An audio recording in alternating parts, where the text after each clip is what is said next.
Hello everyone, this is Kat with CatNightTV. Today we are back playing Brilliant Shadows. This is the part 1 of the Book of Grey Magic.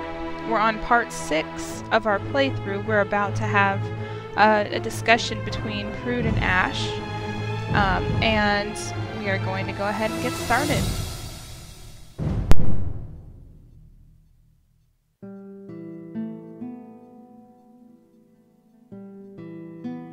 Let's find out what Prude wants to talk about. A chill ran down Ash's spine, then a flash of anger. This was getting ridiculous. She couldn't go an hour without getting ominous chills. You okay? I'm fine, it's nothing. What did you want to talk about?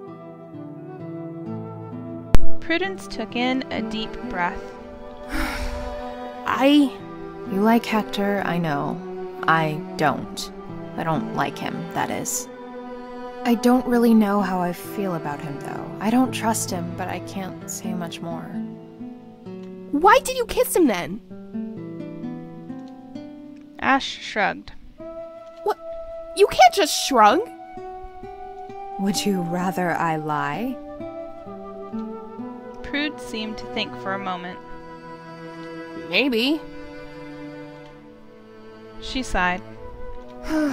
Fine, just don't do it again. Next time you might try, we could be together. Prudence. Oh, this is important if you're using my actual name. Please don't. Not yet. There's something about Hector I just can't trust. Don't worry, I'll be careful. Prudence got up, carrying the cat. I'll see you at breakfast. She gave Ash a smile, and Ash returned it. Ash watched her go, although I have no idea where the cat came from. She stood there, still, trying to find something to ease her worries. With her mind a turbulent storm of thoughts, she couldn't quite manage to find an appetite, and instead pulled out her notes. She would work on her research, or at least she would work on it until she felt better. She prayed that she would feel better.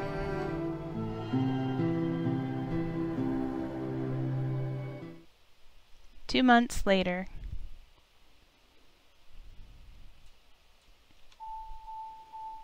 The tendril slowly uncoiled, the brown washing away, fading to a violent green.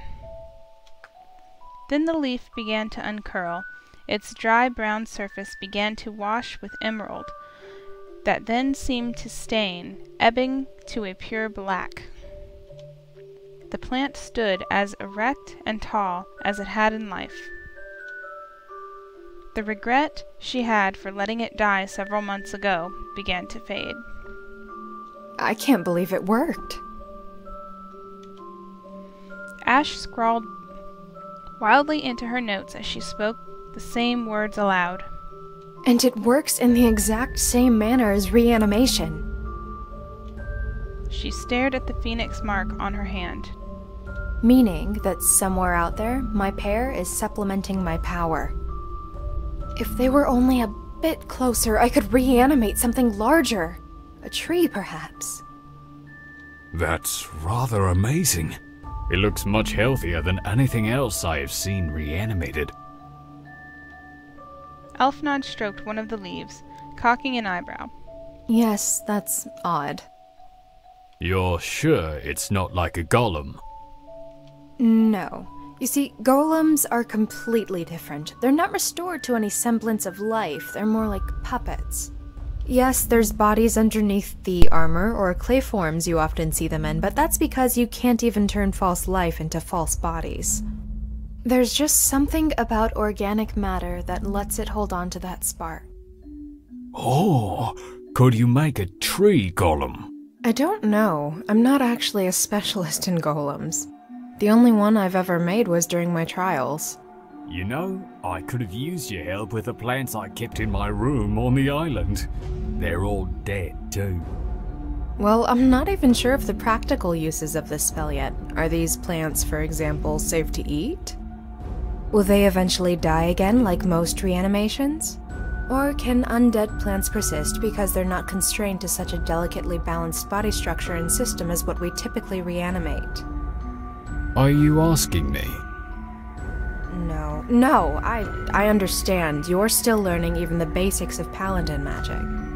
I've actually already advanced a class. Passed my trials so easily that my instructor is preparing the next set. Hector has been an excellent tutor. Yes, I hear he's quite skilled. Ash rolled her eyes. I had thought you were avoiding them because of your feelings, but if I had known the advances you had been making on your research, I am sorry for assuming the worst. This is amazing. Looking up from the plant, Elfnod gave a hopeful look. Can I keep one? Oh, yes, sure. Please do. Thank you. He lifted the black-leaf plant and held it up reverently as he examined it. Do you want to get breakfast? It's breakfast time? Were I to not know better, I would say you were spending too much time with Hector. Yes, well, hopefully he's not still skipping sleep researching my mark. No, that enthusiasm seems to be spent on his time with us. How are you and Belinda getting along? She's a good girl. Belinda? This is the same Belinda, right? She is. She's got a thick and spiky shell, but underneath it, she's just a girl who didn't ever expect to be here, let alone be here for as long as she has. She's actually quite sweet. Now I'm convinced Hector found a way to manipulate people's minds. Elfnod laughed. No, I think that a few months spent with each other is enough to help you recognize the good parts of others, And to have them grow on you. Elfnod gestured with the plant as he smiled. Speaking of spending time, how much more time will Heck need you? Later today is our last session, actually. Ash raised her eyebrows. The coincidences will never cease, eh? Do you want to attend the ritual? There's a lot of people who have heard about it. Even a few graduates have returned to the mountain to attend. Yes, actually. I'd like to actually see what you have been working on. You should bring one of your plants. Mr. Warlock would light like a pyre. Light like a pyre? It means to get excited. Witches used to have rituals where the very skilled among us would be burnt on a pyre. What? There were components to protect them from the flames. I don't really know how it worked. I wasn't much of a witch, if you remember. That sounds terribly useful. Immunity to flames? I don't even know if it was those particular flames, or flames in general. Might have even been an illusion. No one did the ritual while I was there. Ash felt her stomach rumble. I think I need to get some food. I will go with you. Bring a plant. I'm heading to training right after. Sure. Ash chose a pot in which nestled a tiny black bush with a rose as dark as ink. Let's go. The two wove through the catacombs of the mountain and found their way to the kitchen. Outside, spattered across the tables that served as the dining room, the few remaining morning stragglers finished their meals. At one, Ash found Belinda sitting across from Hector and Prude. Ash grabbed a bowl of the stew, proffered by the tall and thin cook who stood behind the counter. He gave her a wide grin and a second helping. I didn't see you yesterday. You can't skip meals. Ah, thanks. Knowing that this person was worrying about her made her feel oddly content. She joined the group a moment later. Hey, gang. She might as well try to play nice. She missed Prudence. We're a gang now? Ooh, I wasn't aware we were participating in illegal activities. The comment garnered a laugh from the group, and Prude lay her head on Hector's shoulder. I honestly don't know if you're joking or asking, and somehow that makes it funnier. The only thing criminal is the amount of studying I have done over my winter break. I assure you there is no legal limit to studying, else I would have found it. Belinda groaned, but her face brightened when Alfnod arrived behind Ash. Mind if we join you? Please, have a seat. Where have you been? I swear I haven't seen you in what must have been months. I kind of got caught up in my research. Is that why you have that rose? Hector's eyes widened. Did you figure it out? Can I see it? Ash offered the small pot, and Hector took it with the care one might handle the most fragile of glass. Oh my. Hector went silent as he buckled over the plant. Well, I hope you didn't need to talk to him. He's going to be silent for the next half an hour just looking at it. Prude gave the plant a glance herself. Reanimation? Yeah. I thought you had to have your pair to perform reanimation. There haven't been many tests to determine the range at which a pairing can share magic. I estimate the upper limit is outside of any reasonable test range. Oh, he's actually paying attention. I know better than to ever completely ignore you. Aw, that's sweet. Ash was surprised how little it bothered her to see Prude kiss Hector on the cheek. Time is the greatest of healers. What was that? Nothing. Looking across the table, she found surprise elsewhere, catching Belinda lay moon eyes on Alfnod. That couldn't end well. So, what was the trick? Trick? I mean, how did you do it? I'm still a little bit shocked he's actually talking. There wasn't a trick. I had to completely develop a new spell type. Would you be willing to teach it to me? I might as well learn it too, if you're offering. I think I want to do some more research before I start sharing the spell. Ash braced herself, expecting Hector to refuse such a flimsy excuse. Instead, he nodded. I understand. Just tell me if you need help. Sure. Thanks. So, Elfie, are you ready for the ritual? Yes, of course. What's so special about your session today? Elfnod said something about performing a ritual? That's because we are. We're actually going to be performing the pairing ritual. Ash's eyes grew wide. Don't worry. They've actually done it twice before. And while they weren't well trained enough to complete it successfully, they were not compatible. I imagine the heads would attempt to stop me were they to think I would be creating pairs outside of the early ritual. Hector, Warlock, what did I tell you about the heads? Hector turned from the plant and blushed. Treat my elders with more respect. Yes. Now stop acting like you intend to overthrow the orders. Yes. No, you are right. I am sorry. Prude gave Ash a wink. Apparently, she had tamed the savage beast. Not that I couldn't if I wanted to. Hector screamed to the hall in general. Mostly tamed, at least. Ash finished her stew and let out a sigh. She hadn't been eating properly, and the extra serving had helped. The cooks here were disturbingly observant sometimes. For a moment, she wondered if there was a magic to cooking, and if perhaps the head cook mistress, Geisthund, was some sort of head herself. Ash dismissed the idea and watched as Hector finished his third bowl. Looks like everyone is here. Should we head straight to the garden? Can I keep the flower? Sure. I will call it George.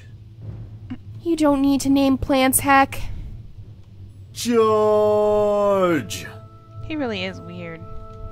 Mostly tame. I shouldn't need to tell you what to do.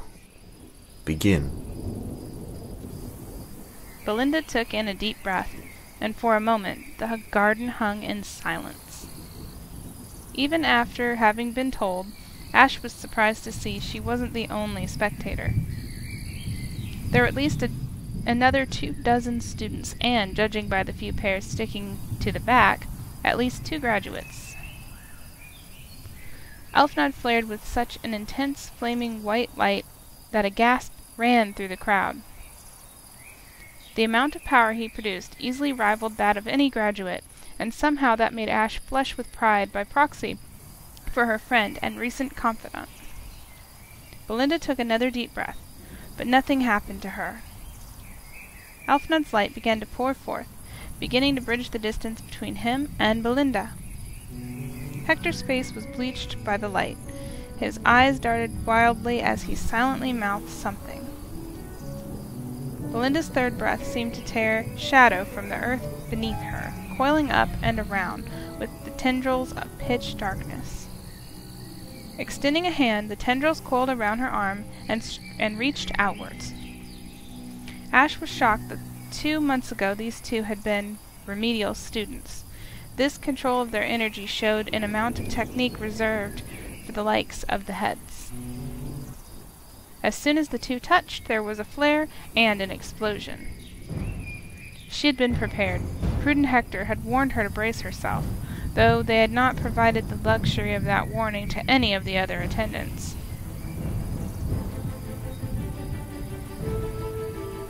While the rest of the crowd was drawing themselves back to their feet, Hector looked over the pair with a smile of satisfaction. 8,312 meters. Would you mind explaining exactly how you calculated that? Came a voice from the crowd. A commotion began to rise before a sudden bark of excitement broke over the noise. I have a mark! Silence fell like a hammer. What? Elfnod turned to Ash with a grin and revealed a black flower on the back of his hand. Rather pretentious, no? Belinda was beside him in a moment, showing Ash the same mark. You have to teach me your spell now! It's fate! The two exchanged hands, looking at each other's marks. Their eyes met and they smiled. Well, Ash, we should probably pack. We're going to be thrown out. Ash looked for Hector, already gone from where he had stood before. Where did Hector go? I told him under no circumstance would he be allowed to overthrow the orders, and that when we got thrown out, we had to leave. He said he needed to pack. Do you need anything specific from your room? No, not really. I have everything I really need memorized. Clothes, I suppose? A small part of her regretted not going to retrieve healing plants, but it was childish to cling to such fancies. Meh. My mother will buy us some new equipment. Ash watched as a number of the students began to retreat, fear on their faces. The graduate pair from earlier was gone. Do you have any idea of what you have done? The voice from earlier. Ash looked for its origin, finding a thin woman bearing down on the retreating Hector. The ramifications of this are far beyond any of your earlier antics. Nissa, this is not the time. I am sure you think this will be seen as a good thing, but your variation of the ritual will be far from it. The ease with which your ritual can be performed will create situations where casters, entirely unprepared to become a mage, will pair. The kind of power gained through a pairing will create pseudo-mages with far more power than training. I think we may be able to prevent this kind of behavior in the mountain, but can't you see? Nissa, stop. The woman glared, remaining silent for a moment. Hector used the moment of silence to continue his retreat, and in less time than it took her to continue her tirade, he was gone. Fool. Nissa spoke as she watched him go. With narrowed, predatory eyes, she turned to meet the gaze of Ash. A shiver ran down Ash's spine as their eyes met, and she quickly turned away to let out a short string of obscenities over the shiver. Did she need to wear more layers or something? This was getting ridiculous. When Ash turned back, she saw Nissa was marching towards her, purpose in her movements and expression. No, she was mistaken. She wasn't coming to her. She was coming to... Prude, is it? Prudence Celeste, royal princess and heir to the Celeste throne. That's right. I cannot determine from what little I know of you why you might be paired to someone like him. You certainly don't appear to be cut from the same cloth. How can you... Perhaps it's a situation of opposites attracting. You're paired under the mark of the spider. No. Which one of you is the spider? Which is caught in the web, I wonder? Ash readied herself for a shiver, and was pleased to find that it didn't come. She silently celebrated a victory as she continued to watch the interaction. Neither. Mark reading is purely nonsense. More importantly, who are you? This is Nissa. She's a graduate from the same class as Hector. Ah, and you are? Ash. The woman's eyes snapped back to Ash, now gleaming with recognition. Ash tried to casually hide her hand behind her back. Nissa nodded curtly, looking away. Ash here is correct. I was in Hector's class. I graduated as a poison and venom specialist. Were it not for Hector, I would have been top of my class. I would have been the top of any class in the last 10 years if not for him. It is hard to believe he still performed so well amidst his, how shall we say, antics. Antics? It's hard to believe his reputation is not so well remembered. Likely for the best. Ash waited for Nissa to explain further, but she merely grew silent instead. Venom and poison specialist, how is that useful? An ignorant question. Surely you are aware that most mundane medicines are poison of one sort or another, if used improperly. The same holds true for poisons. In the appropriate application of a venom or poison, one can heal. My partner is a masterful healer. Combined, I would argue we are the most prominent healers on the continent. Isn't Hector a knock specialist? Doesn't that mean he has the same speciality as you? Nissa tried to hold back a scowl. Admittedly, in a way he does. But claiming to be a knock specialist is like claiming to be a magic specialist. It is claiming specialization in an enormous category. It's a ridiculous title. That having been said, I have no doubt that given whatever he is, he could replicate what I do, and more. What he is? I should not have said that. It was rude of me. As the din of the crowd grew, Nissa looked about and then turned back to Ash. I must take my leave, as, enlightening as this was, I would rather not suffer the fallout due from the heads. She slinked away, a shape half hidden behind the pillars of the courtyard, falling into step immediately behind her. Scanning the pillars, Ash realized with a start that the cook from earlier was there, the one who had given her an extra helping. The cook's eyes fell, not on the fresh pair, nor on Prude, but on herself.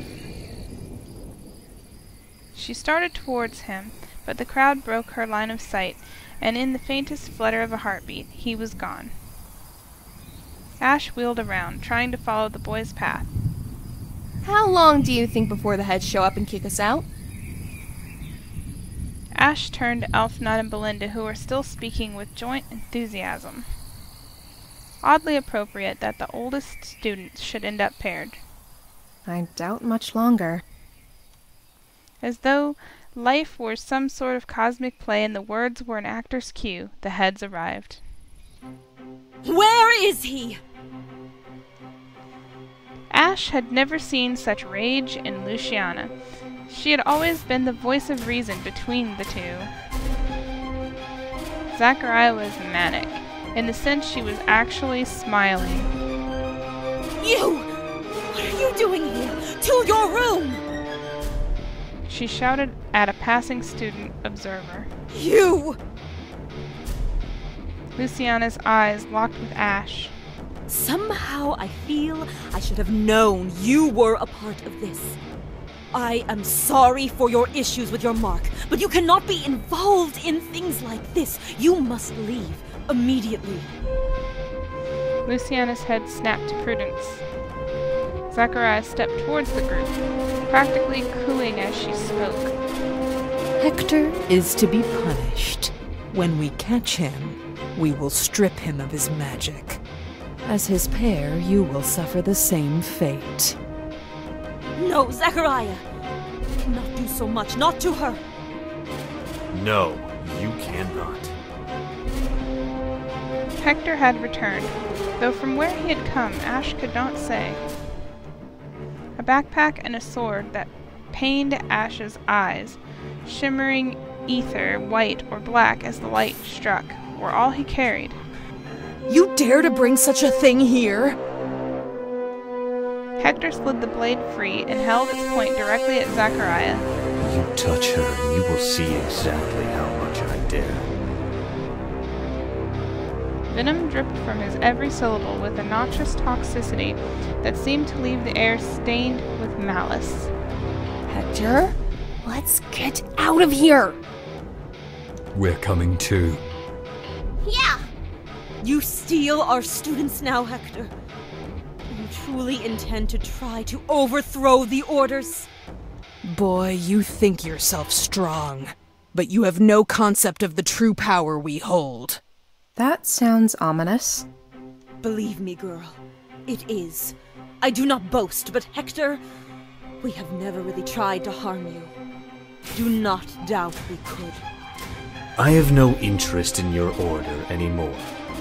There's so much more out there, up there. I am done here.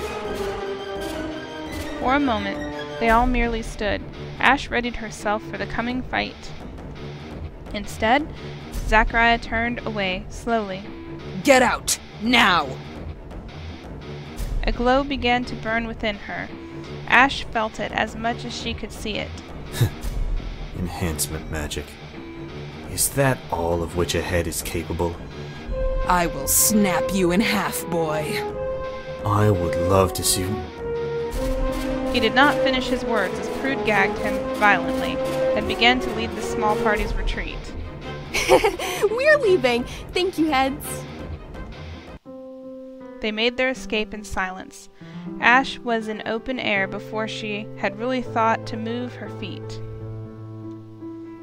The smell of a storm brewed in the distance. Are we gonna be okay? We have 5 of the best mages in the mountain. We'll be better than okay. Hector and Prude seemed both ill at ease. The high spirits of Belinda and her partner did not seem to be capable of being dampened. Ash merely wondered why she was there. We'll be great. The rain fell down on them with a torrential force that left the world around them soft. You're so useless, Elfnod. Her voice framed humor, but the sharp edge to the tone told the truth behind the words. I am sorry. Shielding is one of my weaker skills. I am also sorry. I have nothing in my kit that could provide cover from rain. I don't really expect any of you three to provide a solution. Prude's hands were above her head, a shield casting aside rain as it fell. The gesture was technically unneeded, but it had always helped her focus. Unless... Ash, do you think you can grow an oak? Sure, got a dead one around here. The vast fields that surrounded the isolated mountain left no such growths. I am glad we stopped walking, though. That muck would be awful to march through. If only we had a witch. A witch requires living or fresh-picked plants for their spells. I think we'd be in the same boat, even with a witch. Hector grumbled. A flash of lightning crawled across the sky and bleached the earth in a pale blue light. In that flare, Ash caught sight of a figure in the distance, pale gray robes, hooded, standing stock still, and then as the light faded, lost to darkness. There's someone out there. Who would be fool enough to follow us in this weather? The lightning burst across the sky, and in that pale light there was nothing. She was sure she had seen someone. Her finger pointed to the spot just as lightning struck again. There was nothing. What did you see? A figure in a pale cloak. The group stared out into the darkness. Hector shifted. His eyes betrayed the fear he hid from his face. He drew his strange sword and offered it to Prude. She took it without a word. We move. Oh, what about the mud? We will have to deal with it. You can't be serious. Elfnod took in a deep breath, and a small burst of white wrung out from his body. Ash's fatigue faded slightly. Wow, already learning to heal? It's not much, but it'll help us last the night. I wish I had a dead horse. With that, the group began to march, the dry patch quickly growing thick with mud behind them. The sun had crawled high into the sky. The ground was still thick with mud, but their feet no longer sank so deeply. I think we should have brought food. There are a few meals in my backpack. When were you going to share that information? When I felt safe again. Hector, we aren't all as capable as you in the regard of stamina. We need a break. Hector turned to Prude, who nodded. Taking stock of herself, Ash was surprised to find she was far less tired than she should be. Had Elfnod been assisting her through the night? Judging by the ragged nature of both him and his pair, she doubted it. She dared not say it, but the pursuant Grey Mage may be responsible for her vigor. Ash felt a hint of pride that the thought did not send a shiver down her spine. She was getting better at suppressing those. Hector retrieved a number of capped pitchers, clearly stolen from the cafeteria, and began to offer them around. The stew from yesterday. When did you get this? The young cook who watched the ritual gave them to me. I suppose he was as aware as anyone else as to the events that were about to transpire. Ash raised her eyebrows. Hey, speaking of transpiring, what happened last night? What's so scary about someone in a pale cloak? Belinda, that's the traditional garb of a Grey Mage. Belinda's eyes darted the way they came, and she slowly took a draw from her pitcher. We made enough tracks that a blind child could follow us. Hiding won't work on a Grey Mage. They can sense magic in much the way the Rod of Finding can. That's why we were so keen to run, Belinda. Then why did you stop? Belinda took a long draw from her pitcher and offered it back to Hector as she stood up. Let's go! The rest of the group emulated the gesture. We need to move quickly. Why is a Grey Mage interested in us?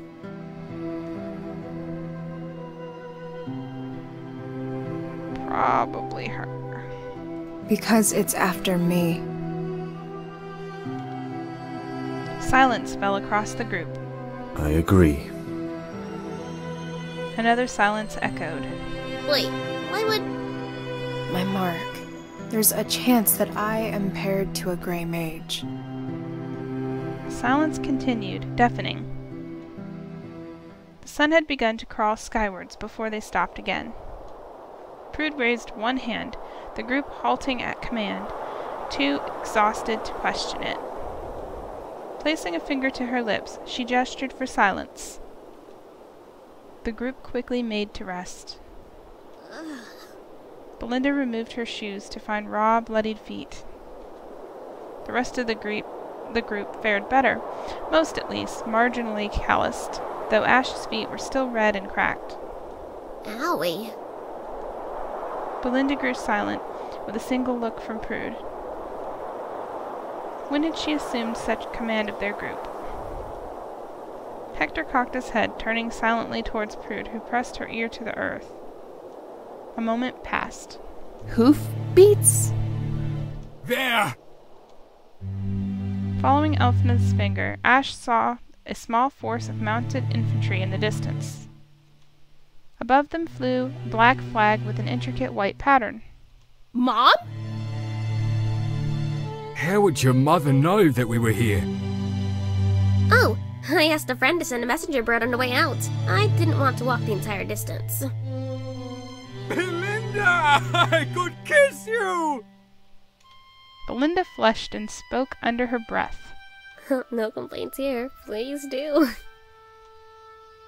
The man missed the comment, and Ash grimaced. That would definitely not end well.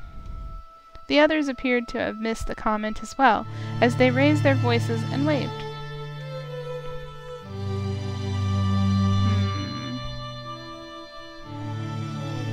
Belinda, do you have a moment? Ash gently pulled Belinda away from the group. Yes? She hesitated for a moment, but finally mustered the words. I just wanted to warn you. I don't think Elfnod is interested in you. Don't worry. I have my ways. Belinda heaved her chest suggestively. I don't think they're the right ways. I appreciate your concern, but I am fine. Ash stared at her for a moment before she caught back up with the group. They must have been riding full tilt since the other day, even through that rain. Let us pray they might continue that pace. We need a way to ensure we can escape that damnable Grey Mage. Turning behind, Hector threw both hands into the air in an obscene gesture towards the empty plains behind them. Find us now, shit-slingers! My, the language. Oh, I like that one. Finally learning curses? It's what Mother would want. The cavalry seemed to spot them, and a course corrected toward their band. The group seemed to breathe a collective sigh, and removing their minimal provisions, they finished off the now ice-cold stew. The Mud Skipper Inn had always been considered quaint and simple.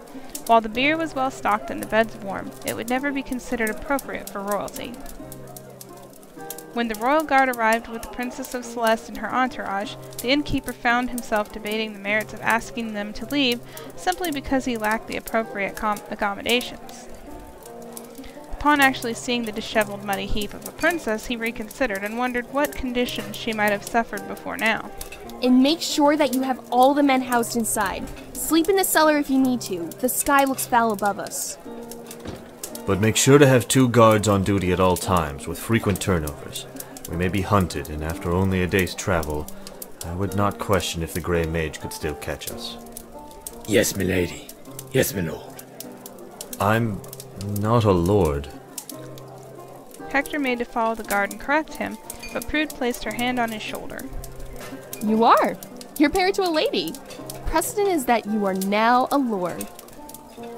What hell is frozen that Hector is now a lord? Aren't you the son of a king or something, Elfnod? Does that mean I'm a princess? No, my father is an elected official. What does that make you? Nothing at all. Belinda looked disappointed at that. The group settled quickly, retreating into a familiar efficiency. Before long, they were bathed and groomed, meeting once more in the center of the inn, where the innkeeper was quick to have his son serve them. An odd, knowing glance fired between Elfnod and the younger man, entirely missed by Belinda, despite the fact she did not take her eyes off him once. Warm bread and tall glasses of mead slowly filling their bellies left the group in a particularly chipper mood. Throwing you out to school won't mean war or anything, correct? Hardly. There's an unfortunately large amount of precedent for expelling princesses. Milady, the king asked that we send a message back upon your arrival to a safe place. Would you be so kind as to write something for her? Of course. I'll be right back. Prude walked away and Hector turned to Ash. Are you a lady, Veronica? No.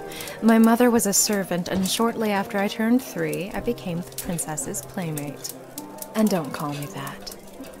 What is Prude's father like? I never knew. He died before she was even born. Ah, then the queen remarried?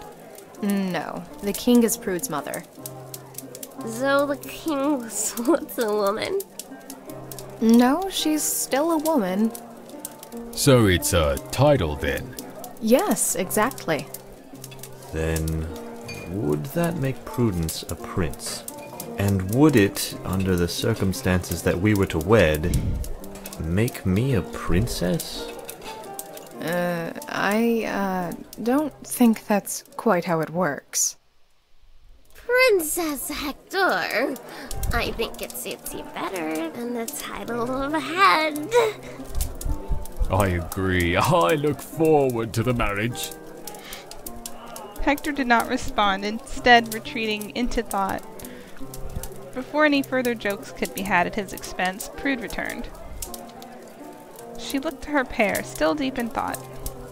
Oh no, what did you get into his head? Prudence, I am afraid I cannot marry you. While I do not mind being a princess, I simply cannot handle any excess of pink. And I find dresses far too restrictive of movement. What? Hector opened his mouth to explain, but Prude interrupted him with a finger to his lips.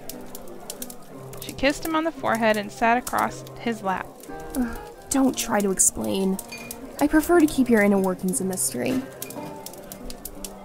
Ash felt the twang of jealousy as the two grew close, but for once it was not specific to a lust for Prude. It was the fact that she was sitting so close to a happy couple. Jealousy pulled at her heart.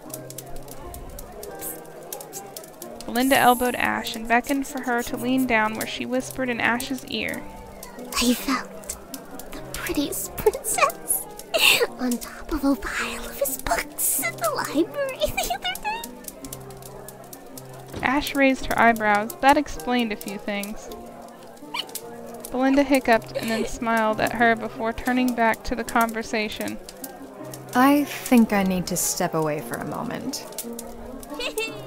In unison, the quartet raised their mugs in a sort of mock salute as she departed, the motion almost toppling Belinda, who had ingested a fair bit more than the others.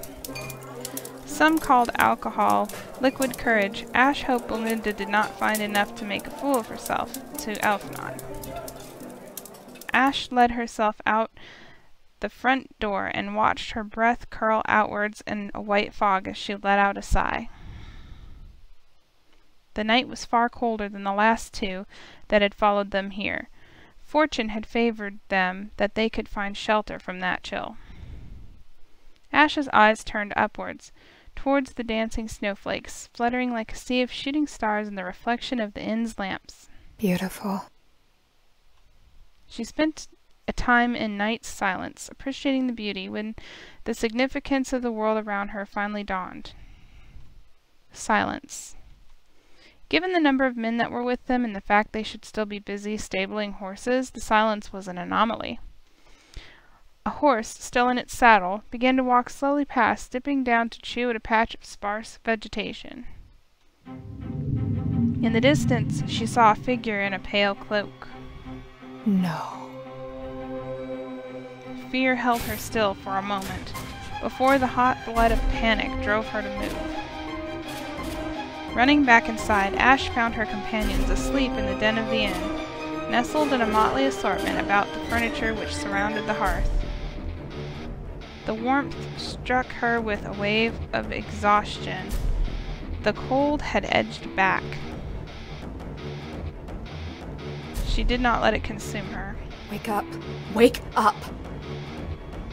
Hector and Prude were on their feet with a swift and practiced ease, both in battle stances, and Hector's left hand a knot of black energy. Alfnod fell out of the seat with Belinda following shortly after. The Grey Mage found us. The guards are gone. Nonsense, the men are just... He paused and cocked his head. Could he hear the silence from here? Hadn't he noticed the hoofbeats earlier? She quashed the thought as he reached for his pack, still at his side. We need to get to the horses. They should be in the stables. We must move quickly. The guard opened the door, kneeled over, and a blackened ooze began to pour from his open mouth. Hector drew his sword, handing his pack to Prudence. Run! I will hold it off. Nope. Like hell you will. Ash did not even give Hector a chance to register her words, grabbing his cloak from behind and dragging him past her. She freed the sword from his hand in a swift flourish and hefted it. The balance was perfect. It was light and suited her.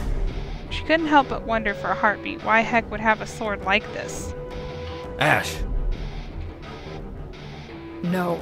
This is my demon to face. This is my battle to fight. Take Prude and get out of here.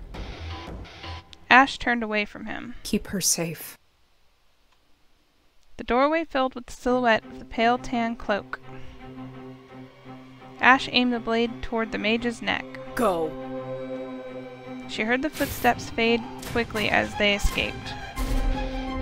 Slowly, with practiced ease, the Grey Mage threw back its hood. A face stained black by necrosis, though still as animate as a living man's, met her gaze with a white, glazed eyes. The man sneered. Hello, girl. His eyes flicked to her blade. His sneer seemed to deepen. Do you know what it is you hold?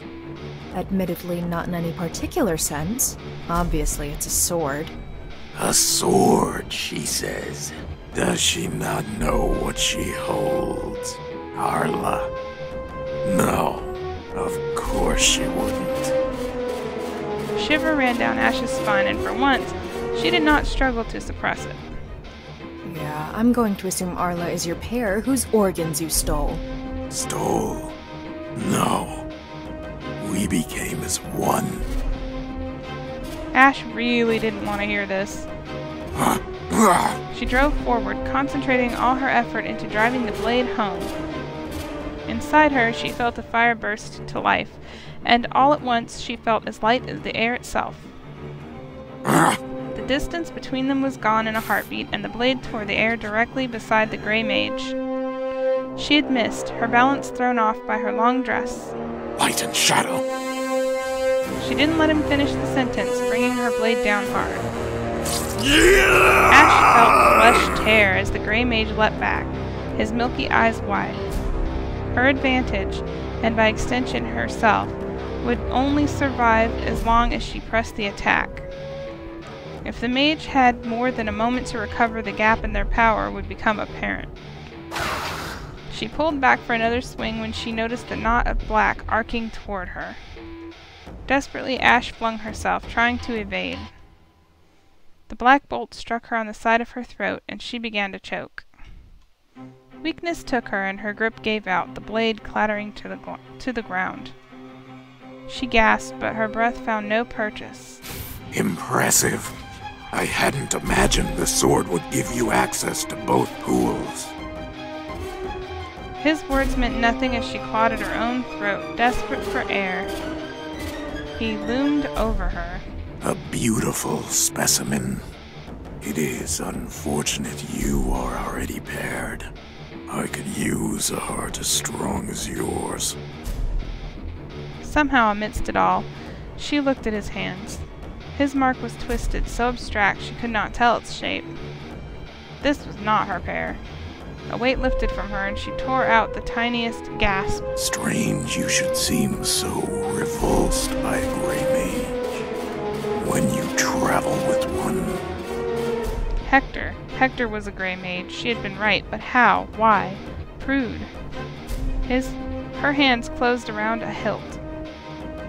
When had she even begun to grasp for it? Her next movement was more swift than her addled mind could begin to follow. The blade dashed through his neck. his jaw up through his skull and out the top as easily as a sword into the soft muck of the training field. The Grey Mage stood for a moment as though unsure. He convulsed and then collapsed. Did I just win? The response was immediate. You little bitch! Ooh, he's mad. The creature surged forward, grabbing her blade and wrenching it free, a black ichor streak leaking from the wound she had dealt. Ah! Ash desperately groped for a weapon, anything. All she found was one of her roses, still fresh, its black petals a stain of dark on the already poorly lit room. She breathed in the smell, searching for strength, and to her surprise she found it.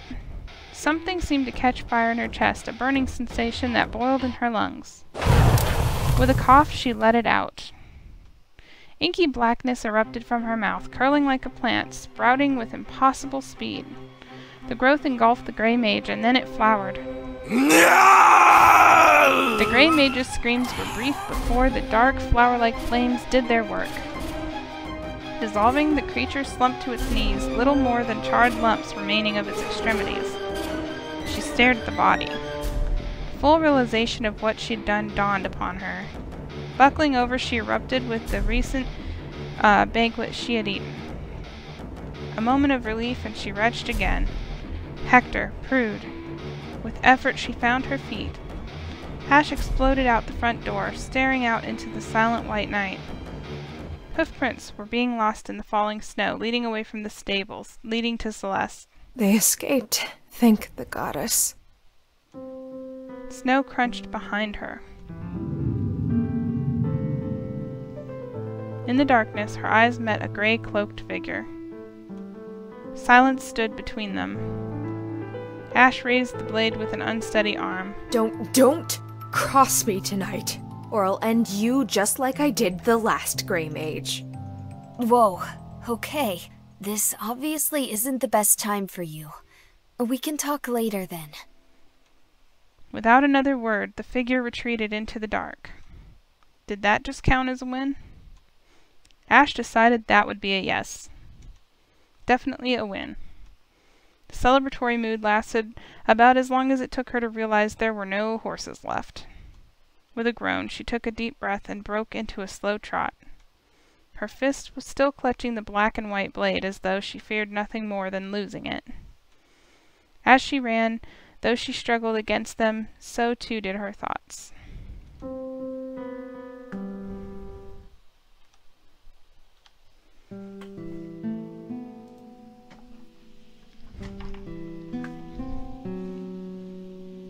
And for now, we're going to stop. So we'll be back with the next part soon. Thanks for liking the video. Make sure you subscribe for more, and we'll be back soon with the next part. Have a good night.